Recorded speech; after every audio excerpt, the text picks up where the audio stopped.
Morning guys, तो एक बार फिर से स्वागत आपका मेरे चैनल रैंडम हिल्स में। तो सुबह सुबह 7 बज रहे हैं और हमारा सफ़र स्टार्ट हो गया है बद्रीनाथ से माणा की तरफ। और बद्रीनाथ से 3 से 4 किलोमीटर माणा है, ज़्यादा दूर नहीं है। तो आज दिखाते हैं आपको भारत का प्रथम गांव माणा। तो ये है प्रथम गांव माणा। इसे अभी पैदल नहीं जा सकते, तो कोई पैदल नहीं आते। यहाँ पे भीमपुल, सरस्वती धाम, केशव प्रयाग, गणेश गुफा, व्यास गुफा। दोस्तों फाइनली मैं पहुंच चुका हूँ सरस्वती गुफा। तो ये सरस्वती गुफा आपको मैंने दिखाई और ये सामने सरस्वती नदी है, ये देख सकते हो, वहाँ सरस्वती नदी है। और ये जिस पुल पे मैं अभी जा रहा हूँ ये भीम पुल है।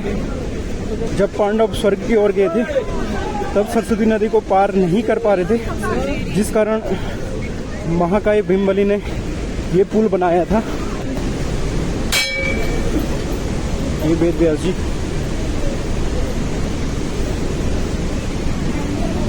और ये हैं बजरंगबली जी।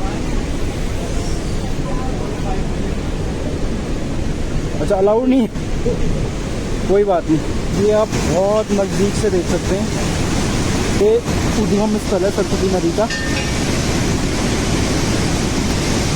सरस्वती मंदिर के सामने। और यहीं से आगे से वहाँ से नदी उत्पन्न हो रही है और जो ऊपर दिख रहा, और फिर ये नदी यहाँ से आगे ये भीम पुल है, जो आपको सामने पुल दिख रहा है ये भीम पुल है। तो ये पैदल रास्ता जाता है यहाँ से वसुधारा और स्वर्गारोहण के लिए। अब आपको दिखाता हूँ मैं जो पैदल रास्ता जा रहा है वसुधारा के लिए और स्वर्गारोहणी के लिए। स्वर्गारोहण मार्ग, स्वर्ग का रास्ता जिसे कह सकते हैं आप। तो अभी जिस रास्ते पे मैं चल रहा हूँ ये स्वर्ग का रास्ता है। जिस रास्ते से पांडव स्वर्ग की ओर गए थे तो यही वो रास्ता है। उन घाटियों के बीच से रास्ता निकलता है। ये क्या नाम है तेरा? क्या नाम है पहले बता। निशांदी। ऐसे लगा रखा है।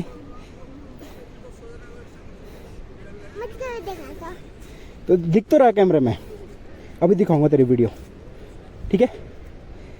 ठीक है, चल। तो माणा भारत की पहली चाय की दुकान।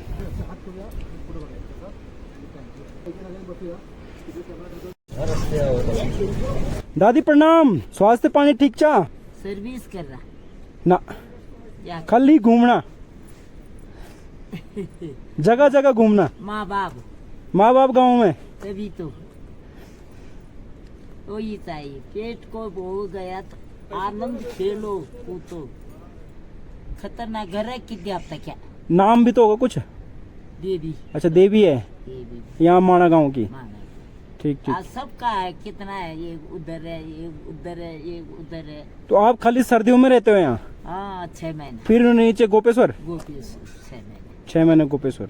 वहाँ धूप होगा या ठंडा होगा नीचे।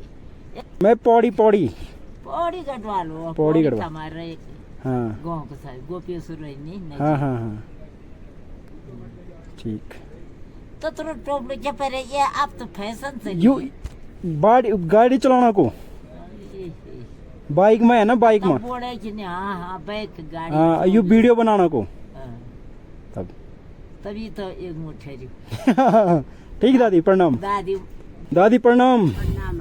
ठीक है, स्वास्थ्य पानी ठीक था माँ। ठीक आपको ताये है? आप जवान है। हाँ आपको ताये ठीक, हम तो बुढ़ापा आ गया। हाँ बुढ़ापा आ गया अब। श्री वेद व्यास गुफा, सत्य परम धीमहि। तो सुंदर देवी पेमान गुफा है, यहीं पर सरस्वती नदी का तट है। गणेश जी लिखते थे और व्यास जी बोलते थे। ऐसे दिव्य स्थान पर हम लोग आज आए हुए हैं। बहुत ही अलौकिक शांति है, बिल्कुल ऐसा लग रहा है कि सभी देवी देवताओं का यहाँ पर निवास है। बहुत ही सौम्य स्थान है। यहाँ पर महाराज जी विद्यमान है और उनके मुख से, उनके श्रीमुख से थोड़ा सा महात्म्य का श्रवण करें। श्री राम जय श्री राधे महाराज जी। बोल बद्री विशाल भगवान की जय। वेद व्यास महाराज की जय। तो ऐसे पुण्य धाम पे आने का मौका भी बार बार नहीं मिलता और हर किसी को नहीं मिलता। भाग्योदयेन बहुजन्म समर्जितेन शतसंगमं चलबते पुरुषो यदावे अज्ञान हेतु कृत मोहमदांतकारम नाशम विदाय ततो जयते विवेक। जन्म जन्म के भाग्य जब उदय होते हैं तभी जाकर के इस भूमि में आने का मौका मिलता है। तो ये वेद व्यास जी की प्राचीन मूर्ति है, पुरानी। वेद व्यास जी की नई मूर्ति है 1996 की। भगवान विष्णु व्यासाय विष्णु रूपाय, व्यास जी के पुत्र सुखदेव मुनि और माधवाचार्य के शिष्य वल्लभाचार्य जी। तो वेद व्यास जी ने जो ब्रह्मा जी के मुख से निकला तो वेद व्यास जी ने उसके 3 भाग और किए थे। तो वेद को कुल 4 भागों में बांटने के ही कारण वेद इनका नाम पड़ा वेद। और जन्म होते ही विशाल हो गए, बड़े हो गए, इसलिए नाम पड़ा व्यास। काला स्वरूप जब हुआ नाम पड़ा कृष्ण। और बैतवा और जमुना के द्वीप में इन्होंने जन्म लिया, इसीलिए इनका नाम पड़ा द्वैपायन। तो इनका पूरा नाम श्री कृष्ण द्वैपायन वेद व्यास। तो वेद व्यास जी ने इसी पावन गुफा में बैठ करके जितने भी हमारे ग्रंथ, वेद, पुराण, शास्त्र हैं उन सब की रचना यहीं पे की। लेकिन महाभारत को लिखने के लिए जब वेद व्यास जी के पास समय की कमी थी, द्वापर का अंतिम समय था, कलयुग आने वाला था, इसलिए इन्होंने गणेश जी को बुलाया। तो गणेश जी की शर्त थी कि श्रुते तत्प्राह विघ्नेषु यदि में लेखनी क्षणम लिखते नाव तृष्टे तो तथा श्याम लेखको हम, कि लिखते वक्त मेरी लेखनी क्षण भर के लिए रुकनी नहीं चाहिए, क्योंकि दोनों हाथों से गणेश जी लिखा करते थे। तो वेद व्यास जी ने कहा मेरी भी शर्त रहेगी सिद्धि बुद्धि के दाता, मैं भी जिस श्लोक को कहूंगा सोच समझ करके लिखना। तो यहाँ से वेद व्यास जी महाभारत बोलते गए और नीचे गणेश गुफा में गणेश जी लिखते गए। महाभारत के बाद भी वेद व्यास जी को जब आत्म संतुष्टि नहीं हुई तो वेद व्यास जी दुखी होकर के इस स्थान को छोड़कर सरस्वती नदी के किनारे जाकर बैठ गए। नारद मुनि आए, नारद जी ने कहा कि भगवान तुम इतने दुखी क्यों हैं? तो वेद व्यास जी ने कहा कि मैंने तो ग्रंथों का लेखन कर दिया, वेद पुराण मैंने लिखे, तब भी मेरा चित्त जो है शांत नहीं है।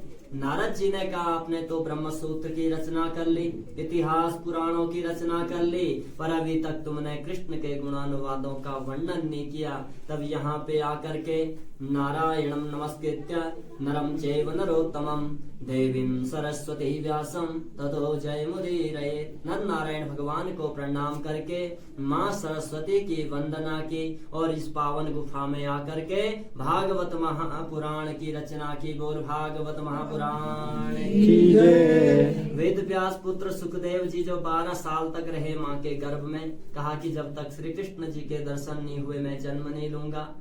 कैसे हैं वो आनंद कंद वृंदावन बिहारी जो माँ के गर्भ में जाकर के दर्शन दे देते। बोल माँ के बिहारी लाल की जय। वल्लभाचार्य जी 1545 में यहाँ पे आए थे, 500 साल पहले, चंपारण्य छत्तीसगढ़ से। उस समय तो कोई साधन नहीं था आने जाने का, कैसे आए होंगे?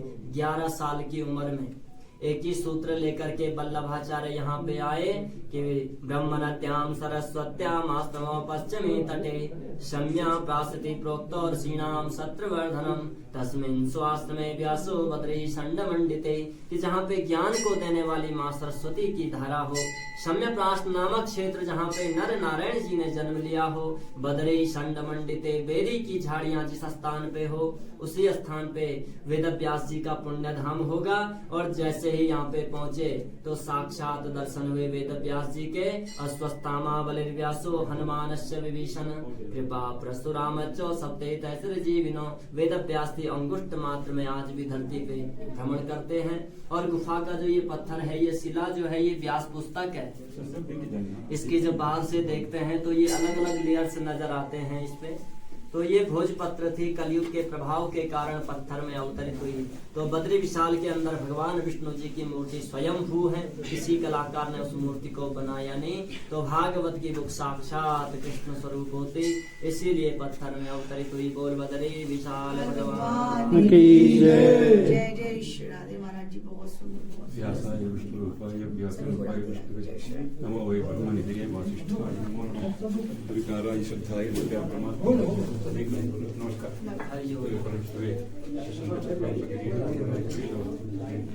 तो व्यास जी की कथा आपने आचार्य जी के मुंह से सुनी होगी। तो ये यहाँ की सत्य कथा है। तो आचार्य जी के कारण मेरे को आप लोगों को वेद व्यास गुफा की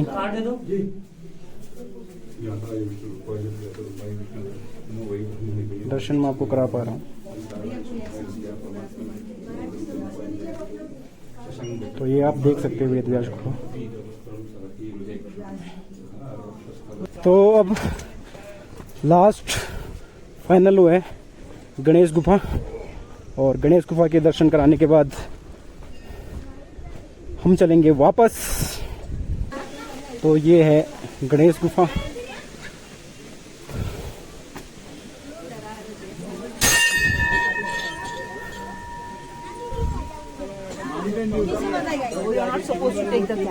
ओके, तो ये है गणेश गुफा। अंदर फोटो लेना अलाउड नहीं है। तो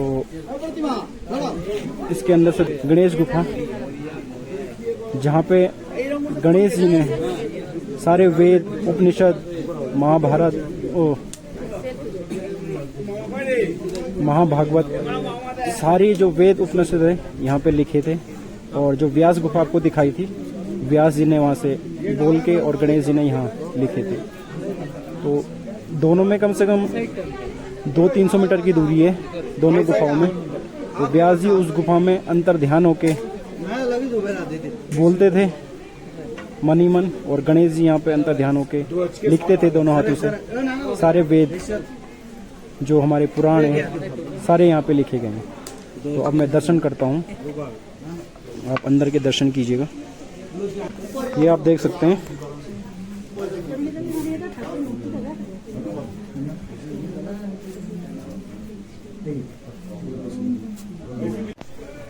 तो यहाँ से ये यज्ञ, और यहाँ से परिक्रमा करते हैं। ओम श्री गणेशाय नमः, ओम श्री गणेशाय नमः। और यहाँ पे मंदिर के दर्शन में जो बद्रीनाथ से माणा का ब्लॉग था, उसमें आपको सरस्वती गुफा, सरस्वती नदी, भीम पुल, वेद व्यास गुफा, गणेश गुफा सबके दर्शन करा दिए हैं। और आज का ये वीडियो अब यहीं पे ख़त्म करते हैं, और इसके बाद मिलते हैं नेक्स्ट वीडियो में। तो प्लीज़ आप सब लोगों से निवेदन है, जो भी इस वीडियो को अंत तक देख रहे हैं वो चैनल को सब्सक्राइब करना ना भूलें, और बेल आइकन को जरूर प्रेस कीजिएगा, ताकि अगली वीडियो की नोटिफिकेशन आप तक पहुंच पाए और आने वाली वीडियो आप देख सकें।